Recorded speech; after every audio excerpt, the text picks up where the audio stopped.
Radio Publique Africaine.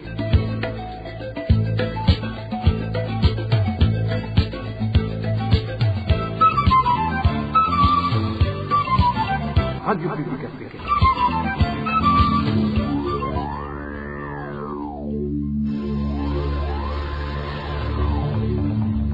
C'est le moment de suivre le journal parlé en français. À la présentation, Eloge Diva, les méchants. Vous écoutez la radio publique africaine et nous vous en remercions. Bonsoir et bienvenue dans ce journal de ce 10 mai 2024, dont voici les grands titres.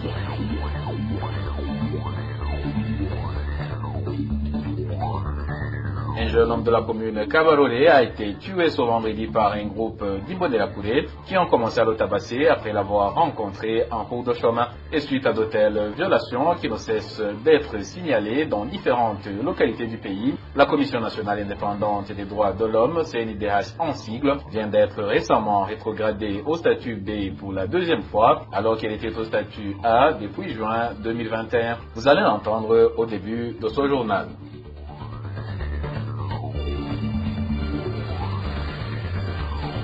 Et puis dans ce journal, nous allons aussi revenir sur les conséquences qui résultent de la pénurie du carburant qui continue de se manifester. Aujourd'hui, nous allons vous parler des décès signalés dans certaines localités du pays suite à la pénurie du carburant qui met à l'arrêt des activités au niveau des structures sanitaires.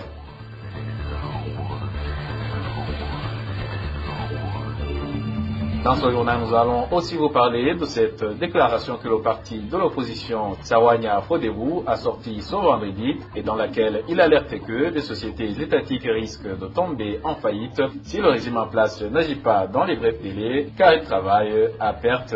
Voilà pour les titres, le développement c'est dans un instant.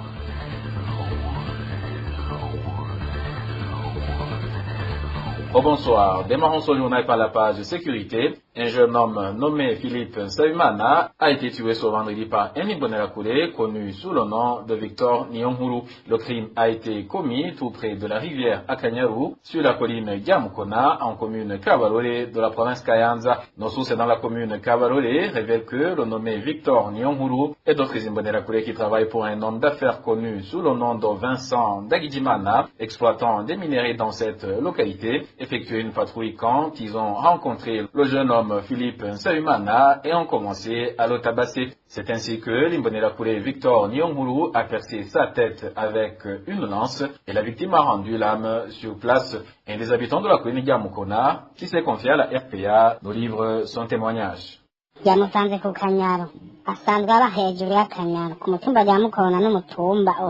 Il a rencontré tout près de la rivière Akanyaru. Il habitait sur la colline Gyamukona qui surplombe cette rivière.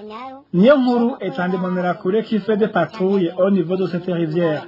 Il a vu dans cette localité peut-être qu'il gardait des chèvres ou peut-être qu'il était en train de chercher du bois de chauffage. Il a commencé d'abord à le frapper fort et puis il a pris une sorte de lance qu'il se promène avec et il a percé au niveau de la tête et la victime a rendu l'âme sur place. Constatant que le jeune homme est mort, il a jeté son corps dans la rivière Akanyaru. Il y avait non loin de l'endroit où a eu lieu le crime des individus qui ont vu ce qui venait de se passer. Et ils se sont précipités les uns pour tirer le corps de la victime des eaux de la rivière Akanyaru, les autres pour attraper l'assassin. Ayant appris que son garçon de course a été séduit par la population, l'homme d'affaires Vincent Dagidimana s'est intervenu rapidement pour le protéger. Il était avec des policiers qui assurent sa sécurité. Il l'a conduit au bureau de sa société d'extraction des minéraux pour laquelle l'auteur du crime travaille. On a fait qu'ils sont en train de fausser des enquêtes pour blanchir l'assassin comme ils le font dans leurs habitudes. Vincent est très connu dans la corruption. Nous affirmons que la victime n'avait rien sur lui quand il a été tué par ses bourreaux. Et les habitants de la commune Kabarole, notamment ceux des collines Kivuvu, Gyamukona et Munege, de demander à la justice de faire son travail et de sanctionner conformément à la loi ces Imbonerakure qui sont devenus dans cette localité un danger public.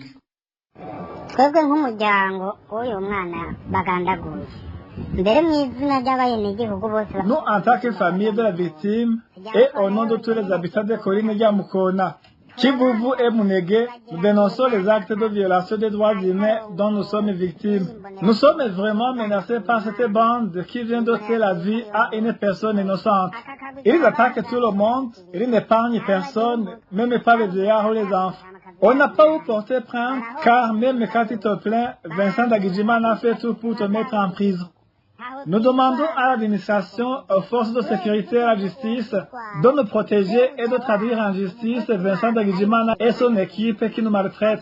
C'est lui qui paie ces Imbonerakure, qui les habille et qui les a même acheté des motos et des radios Motorola qu'ils utilisent. twebwe rero tukaba dusaba leta n'inzego z'ubutungane kuturengurukiriza uyu mukuru w'aka kagwi Dagijimana Vincent Qu'ils répondent de les actes, sinon la population pourra s'organiser pour se faire justice.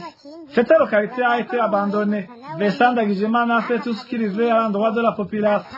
Que cette Imbonerakure Victor Niyonkuru et ses compagnons soient poursuivis par la justice. Qu'il retourne en prison, car il a été libéré sur demande de son patron Vincent Dagijimana, connu dans des actes de corruption, alors qu'il avait été emprisonné, accusé d'assassinat. Vraiment, nous demandons au gouvernement de démanteler cette bande de criminels qui ont poussé pas mal de citoyens à l'exil. Nous citerons ici un certain Daïsenga et Serviane qui se sont réfugiés en Tanzanie. Ils leur ont dit publiquement qu'ils seront tués quand ils tenteront de rentrer au pays. abitwa bandayisenga bahunze muri Tanzania baremereye yuko bagarutse kuri iyi mitumba bazoca bicwa. Vous saurez que l'Imbonerakure Victor Niyonkuru, qui vient de commettre ce crime, avait été libéré de la prison centrale d'Ongozi en 2020. Il avait passé 2 ans après avoir été accusé de tentative d'assassinat. Poursuivons ce journal par la page Droits de l'homme. La torture et d'autres sortes de traitements inhumains ont été signalés au Burundi, surtout dans des lieux de détention en 2023, selon les États-Unis d'Amérique. Dans le récent rapport sur la situation des droits de l'homme au Burundi, il pointe du doigt le service national de renseignement, la police, les Imbonerakure et d'autres autorités du pays. Aimé Nevasumba nous fait le point. En plus des meurtres et des disparitions forcées, les organisations de défense des droits de l'homme et les médias ont signalé de nombreux cas de torture contre les détenus au siège du service national de renseignement à Bujumbura, ainsi que dans les centres de détention non officiels de Bujumbura et d'autres provinces selon les États-Unis d'Amérique. Selon certaines informations, le SNR aurait torturé ses victimes pour leur extorquer des aveux ou d'autres informations ou pour les contraindre à incriminer ou à dénoncer autrui, expliquent les États-Unis d'Amérique dans leur récent rapport sur la situation des droits de l'homme au Burundi en 2023. Les États-Unis rappellent que le comité contre la torture de l'ONU a signalé que les autorités burundaises n'avaient pas ouvert des enquêtes sur tous les cas lui soumis depuis 2017. Ainsi, les agents du service national de renseignement, les policiers et les Imbonerakure accusés d'avoir commis de graves violations des droits de l'homme ne sont pas poursuivis par la justice. Selon certaines informations, les membres de la communauté LGBTQI+, sont menacés, battus et arrêtés par des administrateurs locaux et d'autres citoyens avec le soutien des forces de sécurité, peut-on également lire dans ce rapport du pays de l'oncle Sam. En 2023, les conditions de détention mettaient aussi en danger la vie des détenus, selon les États-Unis d'Amérique, qui évoquent d'abord la surpopulation. Il rappelle que la direction des affaires pénitentiaires du ministère de la Justice a indiqué qu'en août dernier, il y avait plus de 12 000 détenus dans 11 prisons et 2 centres de réadaptation pour mineurs, dont la majorité ont été construites avant 1965, avec une capacité d'environ 4 200 détenus. Les USA parlent aussi des conditions sanitaires inadéquates et les violences physiques parmi les co-détenus. Des rapports ont fait état de l'isolement cellulaire prolongé des détenus dans les prisons et les centres de détention. Les États-Unis d'Amérique donnent aussi l'exemple de Mevin Shugogimana, le détenu de Gitega, qui est décédé suite aux soins de santé inadéquats et au refus du procureur général près la cour d'appel de Gitega. Félicité Nishemezwe de le libérer malgré son acquittement et sa santé fragile. Dans la rubrique du non-respect de l'intégrité de la personne, il s'observe aussi un déni d'un procès public équitable au Burundi, selon ce rapport des États-Unis d'Amérique. Merci à toi, Émile Nibasumba. Et la Commission nationale indépendante pour les droits de l'homme au Burundi a été rétrogradée au statut B pour la deuxième fois ce 8 mai 2024, alors qu'elle était au statut A depuis juin 2021. L'Association chrétienne pour l'abolition de la torture au Burundi, ACAT Burundi en sigle, salue cette décision car pour elle, dans ses rapports, la CNIDH reste sous silence devant de multiples violations graves des droits humains commis au Burundi. Suivez Armel Nyongere, il est le président de l'ACAT Burundi. La Commission nationale indépendante des droits de l'homme, CNDH, a été rétrogradée au statut B pour la deuxième fois, parce que la première fois était en 2018. Mais depuis sa réaccréditation en 2021, nous avons toujours dénoncé que la CNDH a en effet cherché à minimiser, voire passer sous silence, les graves violations des droits humains commises au Burundi dans les rapports annuels. Nous saluons donc cette décision de rétrogradation de la CNDH parce que cette commission ne méritait pas d'être au statut A et une place réservée aux institutions nationales des droits de l'homme qui respectent le principe de Paris. Et lorsque la Commission nationale des droits de l'homme perd son statut et ne pourra plus participer aux sessions du Conseil des droits de l'homme pour prendre la parole, et puis c'est un véritable coup dur pour cette commission qui pourrait se traduire par la suspension des aides extérieures qui faisaient vivre cette commission jusqu'ici. Et cette décision de rétrogradation de la CNDH au statut B a une durée d'une année pour faire ses preuves, montrer son indépendance vis-à-vis de l'exécutif en dénonçant les graves violations des droits humains afin d'empêcher que sa rétrogradation ne soit définitive. Donc, nous appelons cette institution nationale à s'engager résolument pour protéger et promouvoir les droits humains au Burundi, notamment en documentant, rendant compte et prenant position en toute indépendance contre toute violation grave commise dans le pays. Et certes, nous avons des critiques sur l'indépendance des commissaires, bien que la loi régissant la CNDH garantit leur indépendance, mais tant que le gouvernement du Burundi n'affiche pas sa volonté politique de respecter les textes nationaux, régionaux et internationaux de protection des droits humains, aucune institution nationale ne pourrait être efficace. Là, je parle de la CNDH, l'Ombudsman et d'autres institutions nationales. Je vous le disais en titre, les conséquences liées à la pénurie du carburant ne cessent de se manifester, surtout chez des malades nécessitant en urgence des soins de santé. En province Makamba, la carence de ce produit a déjà causé la mort de 4 personnes en l'espace d'un mois seulement. Plus de détails avec Josiane Mouzaneza. Le secteur de la santé a toujours été confronté à divers problèmes, mais ne s'est jamais porté mal qu'aujourd'hui. Non seulement les ambulances sont insuffisantes et ont du mal à parvenir aux malades, faute d'infrastructures routières, mais actuellement le vase semble avoir débordé. En effet, la goutte d'eau responsable de ce débordement est la pénurie du carburant qui ne cesse de faire des victimes. Ce médecin prestant au sud du pays, plus précisément dans la province de Makamba, raconte comment les malades mal en point nécessitant des transferts décèdent faute de carburant. Au mois d'avril dernier, 3 femmes qui venaient accoucher à l'hôpital de Nyanzarak ont dû être transférées à un hôpital privé de Mabanda, situé à Moussenyi, et ce, faute de courant électrique et de carburant. Une fois à Moussenyi, seules 2 d'entre elles ont été admises car les responsables avaient peur que le carburant qui les restait ne pouvait pas leur permettre d'effectuer 3 césariennes. La 3e femme a alors été redirigée à Makamba. Arrivée au niveau du rond-point situé tout près de cet hôpital de Moussenyi, la dame a rendu son âme. Les enfants nés prématurément ne sont pas non plus épargnés, comme en témoigne notre source. À l'hôpital de Nyanzarak, 3 nouveau-nés qui étaient dans des couveuses ont déjà perdu la vie. Quant à Mabanda, 2 nouveau-nés en couveuse sont morts après une coupure prolongée de courant électrique. En fait, les gens partis chercher le carburant n'ont rien trouvé dans les environs et se sont aventurés plus loin. Et dans l'entretemps, ces bébés ont expiré.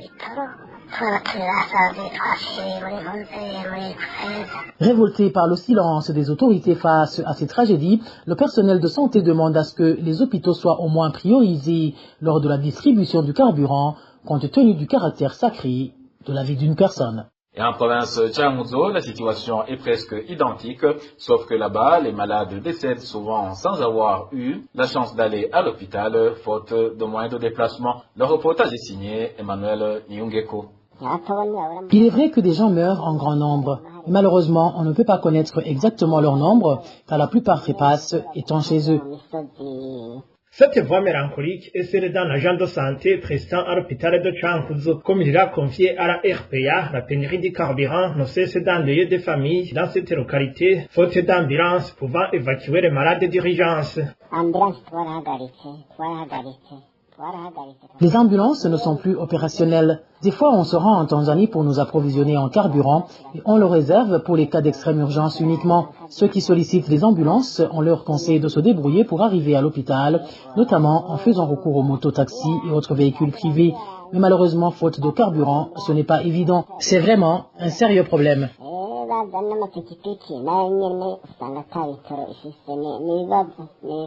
Selon cette source, certaines catégories sont plus vulnérables que les autres. Ici, elle nous donne l'exemple de quelques cas de figure. Les femmes dont les grossesses sont à terme arrivent tardivement et des fois ils accouchent des morts-nés. Des fois aussi, elles y perdent leur vie. Ça dépend des complications qu'elles avaient pour être transférées.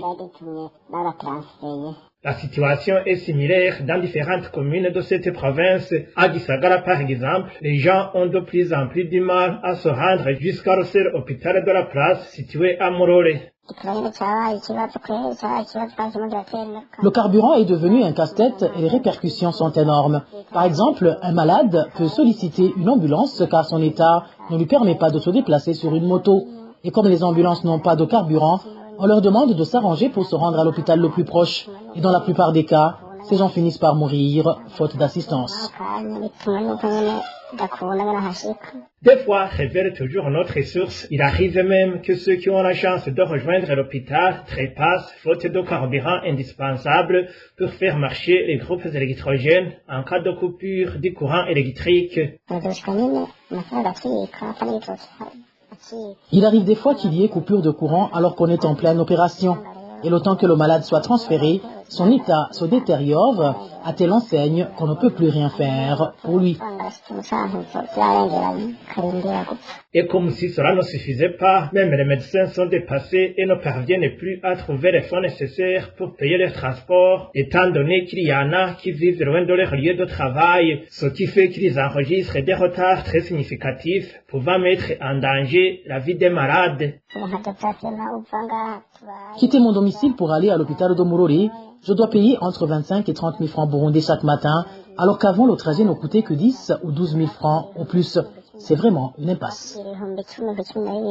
Emmanuel Nyungeko et de Changuzo Cap à Chibitoke, où des habitants de la commune Rugombo ne voient aucun avantage qui sera apporté par une commission réclamée par le Premier ministre Gervais Ndirakobucha. Cette commission aura comme travail de vérifier la liste de personnes qui se sont attribuées les terres de l'ancienne société Rugofarm. Pour les habitants de Rugombo, il s'agit tout simplement d'une démagogie de la part du Premier ministre, d'autant plus qu'il fait partie des autorités burundaises qui se sont partagées les dites terres. Je vous propose d'écouter un témoignage d'un des habitants de la commune Rugombo. Non, c'est de la démagogie. Comment faut-il mettre en place une commission alors que c'est lui qui s'est taillé la part du lion dans cette propriété? En collaboration avec la DPAE, ils se sont attribués les meilleurs de ces terres. Alors, à quoi servira la dite commission puisque à lui seul, il détient une très grande partie de ce domaine? C'est lui qui a demandé sa mise en place et elle ne pourrait jamais juger en soi de faveur. Croyez-vous qu'elle pourra défendre la population? Ne réalisez-vous pas que ces propos sont là pour tromper l'opinion? Non, vraiment. Il n'y a aucune vérité dans tout cela. Plutôt, s'il veut mettre en place une commission, qu'il mette en place une commission qui identifie la population qui n'a pas de terre pour qu'elle puisse en bénéficier. C'est dans ce cas qu'il aura montré qu'il se soucie du peuple. Sinon, mettre en place une commission qui se renseigne sur la superficie qui revient à chacune des autorités, ça n'aura pas de sens. C'est lui-même qui détient une grande étendue de ces terres, tout comme d'autres ministres, le déployé, les commissaires. En bref, ce sont les autorités qui se sont partagées les terres de la Farm. Alors que viendra faire cette commission, c'est du pur mensonge. Même les récoltes qui tirent de ces terres ne profitent à rien la population. Ils récoltent, chargent les camions et vont vendre tout à Bujumbura. Ils ont mis en place des décortiqueuses du riz et transporté vers Bujumbura le riz décortiqué. Vous comprenez que ça n'est à rien ni la commune ni la population. La commune a souffert énormément d'ailleurs parce que ces gens ne paient pas de taxes.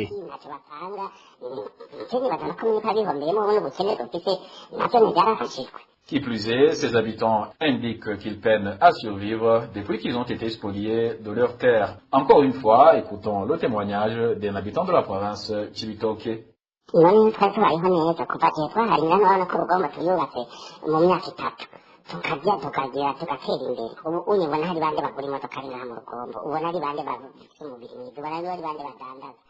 Tout au début, nous menions une belle vie. Nous nous sommes développés et avons bâti Rugombo en seulement 3 ans. Aujourd'hui, le tournant a changé. Qui donne-nous de s'offrir le luxe de s'acheter une voiture? Qui donne-nous de se lancer dans le commerce? N'est-il pas visible que nous ne cessons de perdre du poids au point de serrer et resserrer la ceinture? Nous nous approvissons davantage. Ils ont réussi à affamer les citoyens. Jadis, ces terrains étaient des serres actifs pour les uns comme M. Stani et pour les autres, les prix de location étaient abordables. Nous cultivions tous les tomates, le maïs, voire le riz. Nous arrivions à subvenir à nos besoins et c'est dans la paix et la joie.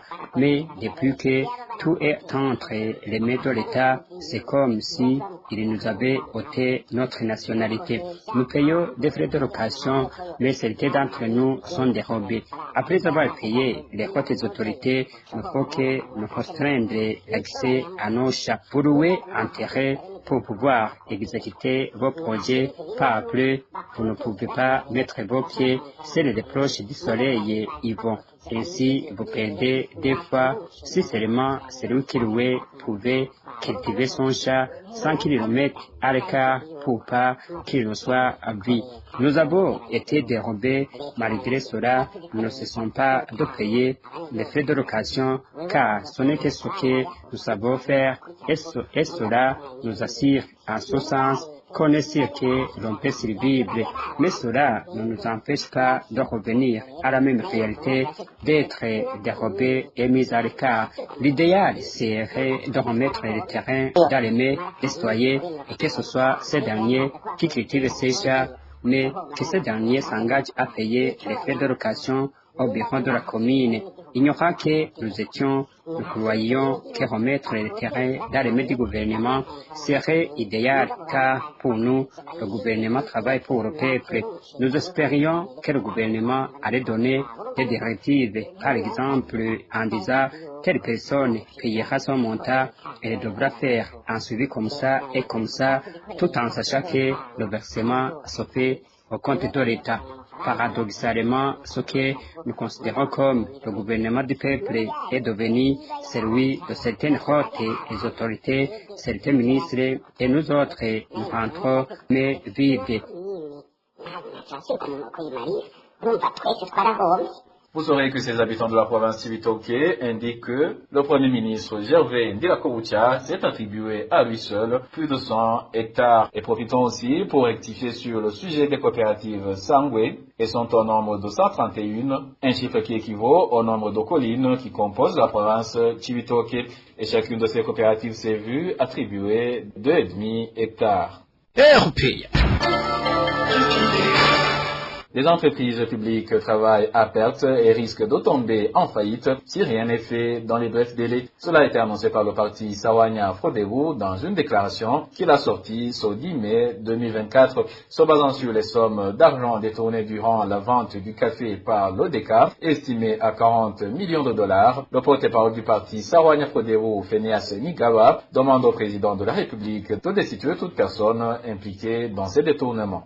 Le parti Sawanya Frodebu suit de près tout ce qui se passe dans les entreprises publiques et l'exécution de certains projets. Le constat est que ces entreprises publiques travaillent à perte et risquent de tomber en faillite. Ici, on citerait l'OCA, la Sosumo, l'OTB, la Cogerco, l'ONATER et l'Office de développement du café, ODECA en cycle. Au niveau de l'ODECA, ce qui se passe là-bas, c'est catastrophique. Une somme de plus de 40 millions de dollars a été malignement subtilisé dans la vente du café en international. Il s'agit d'un cas parmi tant d'autres dans tous les secteurs de la vie économique du pays. Ici, on revient sur le cas de la construction du barrage de Manda, où plus de 54 milliards de francs ont été subtilisés. Ce qui est étonnant, les personnes impliquées dans ces malversations ne s'inquiètent pas, malgré qu'ils soient connus. On se demande si l'inspection générale de l'État et la Cour des comptes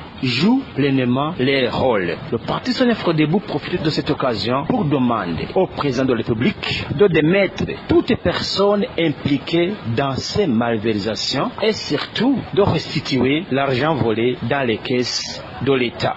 Le Conseil des ministres s'est réuni ce mercredi en date du 8 mai 2024 et parmi les points à l'ordre du jour figurait l'analyse d'un manuel introductif de la construction de l'espace qui était occupé par l'ancien marché central de Bujumbura. Ce manuel montre deux exemples de construction qui pourraient être érigés dans cet espace. Le Conseil des ministres a demandé que l'espace de l'ancien marché central de Bujumbura soit bien aménagé et que les collectes de l'argent démarrent afin d'entamer les travaux préliminaires de construction. Écoutons Jérôme Niyonzima, le secrétaire général de l'État et porte-parole du gouvernement. Le plan national de développement PND révisé 2018-2027 prévoit la reconstruction de cette infrastructure combien capitale pour l'économie du pays. La note propose deux variantes. La première consistant en la reconstruction d'un complexe comprenant notamment un shopping mall, une salle de conférence de 3000 personnes, un hôtel 5 étoiles, tandis que la deuxième consiste en une construction d'un complexe subdivisé en 5 blocs de bâtiments et une tour de 30 niveaux comprenant notamment plus de 30 000 magasins, supermarchés et boutiques, une salle de conférence pour plus ou moins 1000 personnes et un hôtel 5 étoiles, etc.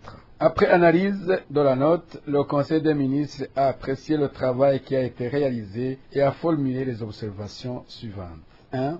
Faire une maquette de 3 tours à l'image des 3 étoiles du drapeau national et la prêter pour analyse au Conseil des ministres dans un délai de 3 mois. 2.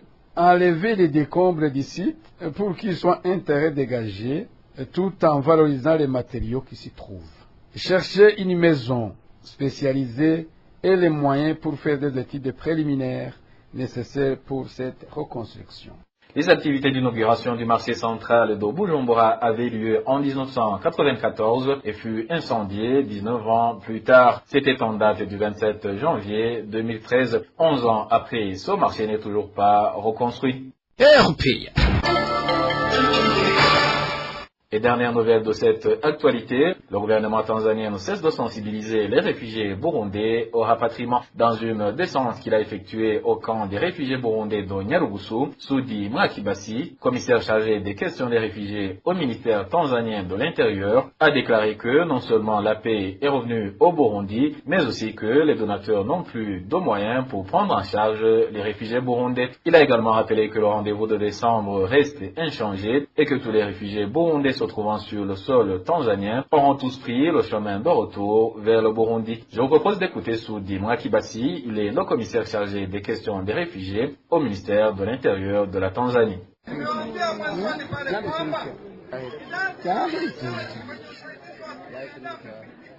Depuis le début, je leur ai dit qu'aujourd'hui, le monde a besoin de beaucoup plus pour s'occuper de l'être humain. Sincèrement, le monde fait face à une grande demande alors que les moyens sont limités.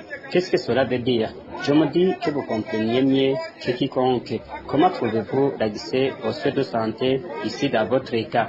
Comment trouvez-vous les services de santé quand vous vous rendez là-bas? Il n'y a pas de docteur, il n'y a pas d'infirmier, il n'y a même pas des aides-soignants. Et c'est pourquoi, c'est tout simplement parce qu'il n'y a pas de fonds. Pensez-vous que nous allons continuer de vous donner les $200 lors du rapatriement alors que ceux qui restent ici sont en train de mourir de faim? Cela n'est pas possible.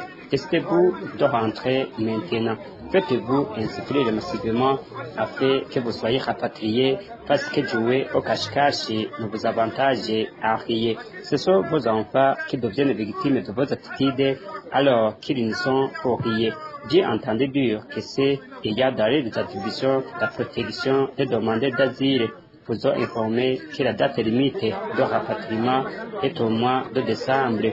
Toutefois, je suis confiant que vous vous êtes fait inscrire comme il se doit. Je me dis que d'ici le mois d'octobre, le côté que les Burundais occupent ici à Nyarugusu sera déjà fermé. C'est ça notre objectif. Nous voulons fermer les cas de réfugiés des Burundais en Tanzanie. Car nous parlons de fermer les cas de réfugiés en Tanzanie, nous parlons seulement des cas que les Burundais occupent. Nous ne reviendrons pas à notre décision, nous allons fermer ces cas pour les Burundais. Mes chers, je vous demande de bien vouloir changer votre statut réfugié.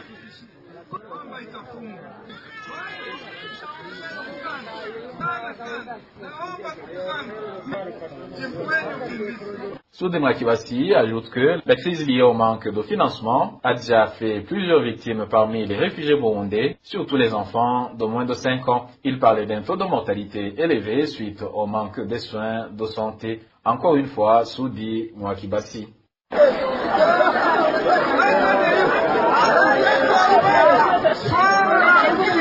Il y a un problème en rapport avec la négligence difficile des enfants.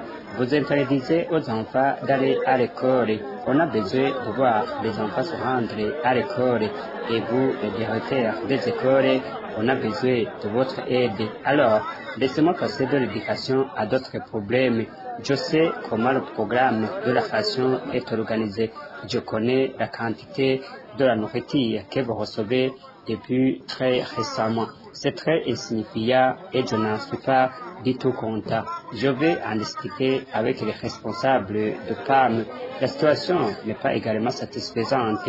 Malgré tout, on a besoin que vous rentriez état en bonne santé. Vous continuerez avec le programme d'inscription pour le rapatriement et nous continuerons à assurer votre bien-être. Il faut que vous sachiez que vous restiez nos frères, nos voisins. Si nous revenons sur le secteur de santé, je me suis entretenu avec le médecin provincial de Kigoma et le médecin directeur de l'hôpital de Maweni à Kigoma. Ils nous parlaient du taux plus élevé de mortalité des enfants de moins de 5 ans. Le nombre d'enfants qui meurent au cas de Nyarugusu fait foi au dos, mais cela aurait même commencé depuis les années 2018 et 2019. On va mener des enquêtes et on pourra même prendre des décisions.